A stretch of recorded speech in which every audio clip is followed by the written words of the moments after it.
such a great insights of yours on Bhavya ma'am's speech. And thank you so much, Bhavya ma'am, for joining us today as a speaker and sharing your views. Thank you, ma'am. So now, moving on to our next and the last speaker of today's evening, that is Mr. Tanmoy Pahanja, sir. So, sir, kindly share your views on our today's topic. So, over to you, sir.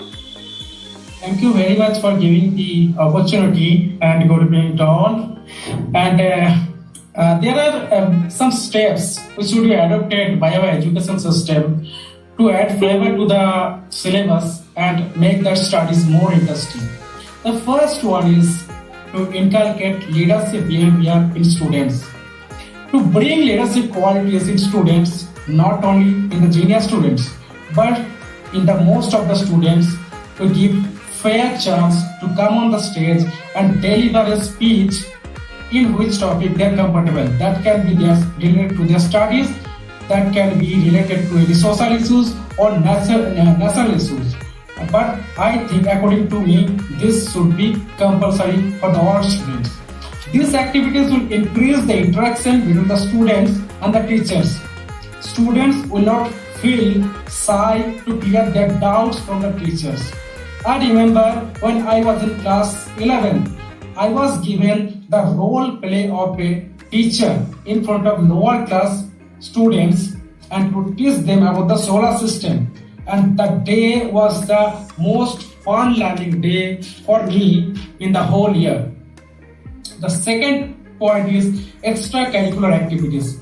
Extracurricular activities give boost to the confidence of the students.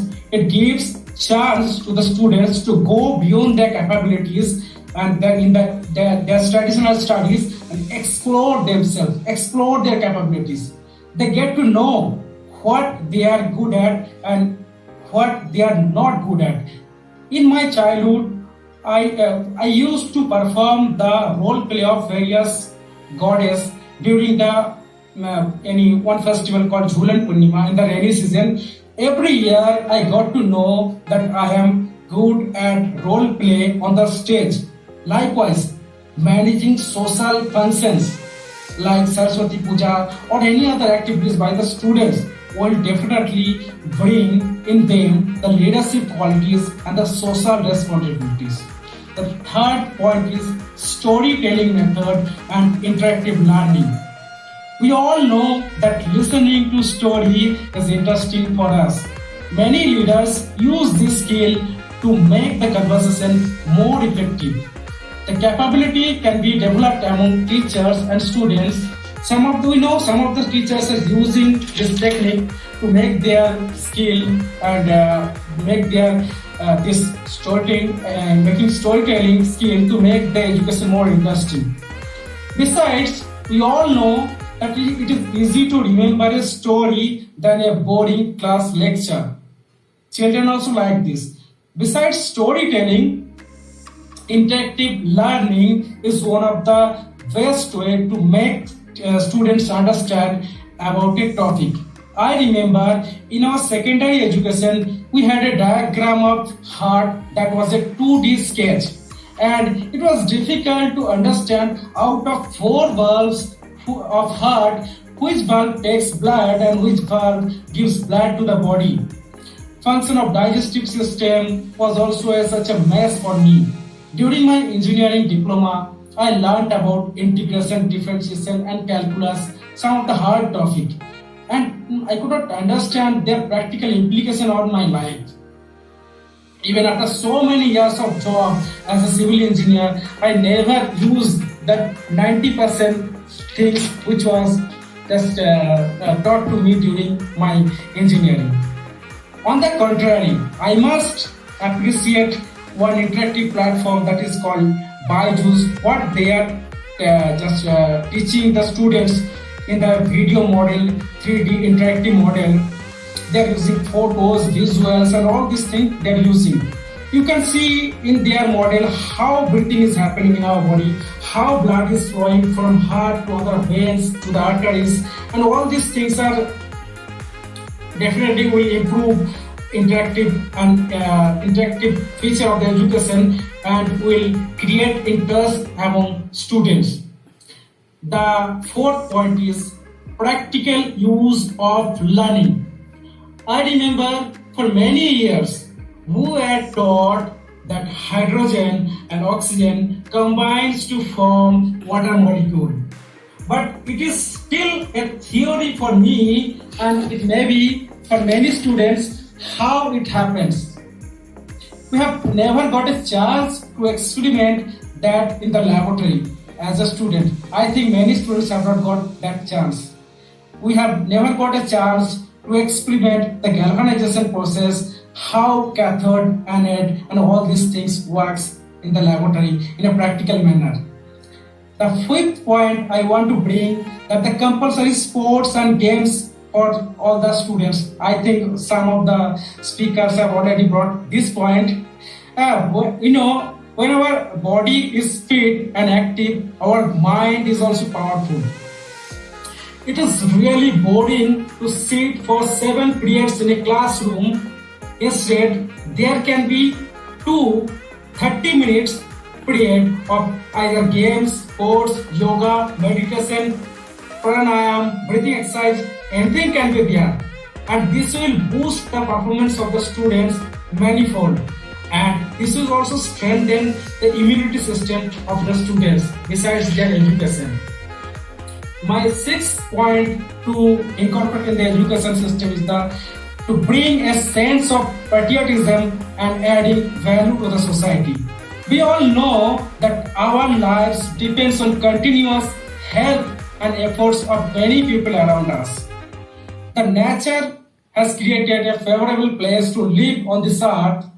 The sense of patriotism and the sense of gratitude must be taught to the student from the very beginning of their studies. And this will bring the greatest personality in the students, and it will help the society in manifold. We must incorporate the value in the students that the activity of a single person affects the society, and the activity of society affects every single person. And the sixth point I'm having to imbibe the idea of limitness and greatness among the students. We all know that every students are unique. They are having different potential in different field.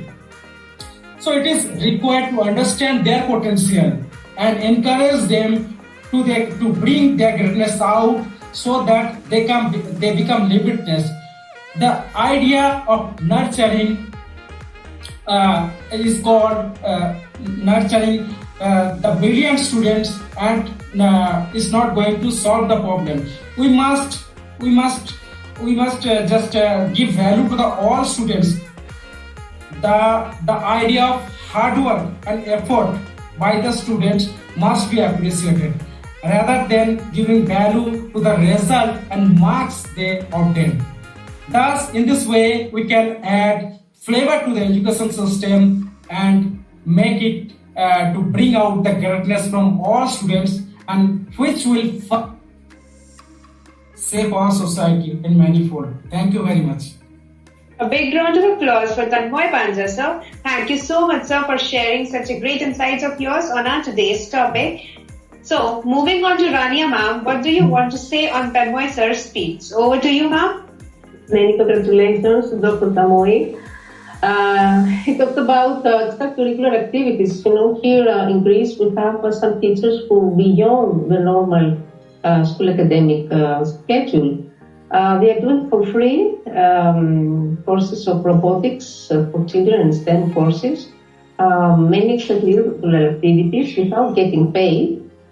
And this is very important. Extracurricular activities, not only about robotics, but anything that has to do with crossover learning, outdoor learning.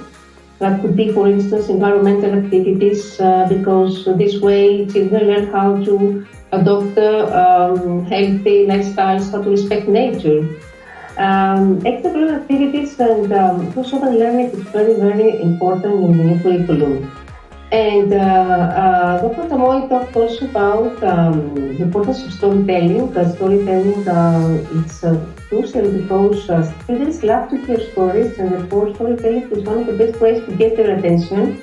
Teachers, for instance, can explain the fact of biology or the laws of physics in the form of stories. And this is a mental organizer, as human brains can remember stories than just the plain facts. And some teachers also present the whole concept as a story, while some others use a story to open and end the session.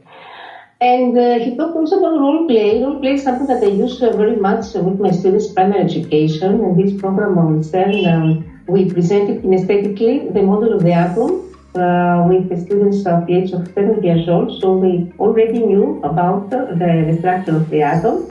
And this, I think it's a very innovative method that's becoming an integral part now of the science education. And students can, this way, intellectually and physically involved, be actively involved while learning a new concept. And of course, gamification, gaming, as I said before, and the most important of all is hands-on activities, is what I'm doing also through STEM education. Hands-on activities, practical activities, laboratories, anything that will engage actively students and will activate all their senses. And lastly, to highlight the uniqueness of the student and learner. This uniqueness should be valued and should be appreciated. Dr. Tamoy, thank you very much. Thank you so much, Rania ma'am, for sharing your views on Tanmoy sir's speech. And thank you so much, Tanmoy sir, for sharing your deep insights on our today's topic. And one humble request to you, sir, for kindly put up your background image of our RKDx talks from next time, as it is mandatory for every speaker. Okay, sir? Yep. Sure. Thank you, sir. So now, as we have completed with all our speakers, now I would like to conclude the show with gratitude to all of us who has joined us today and made this show such a successful one.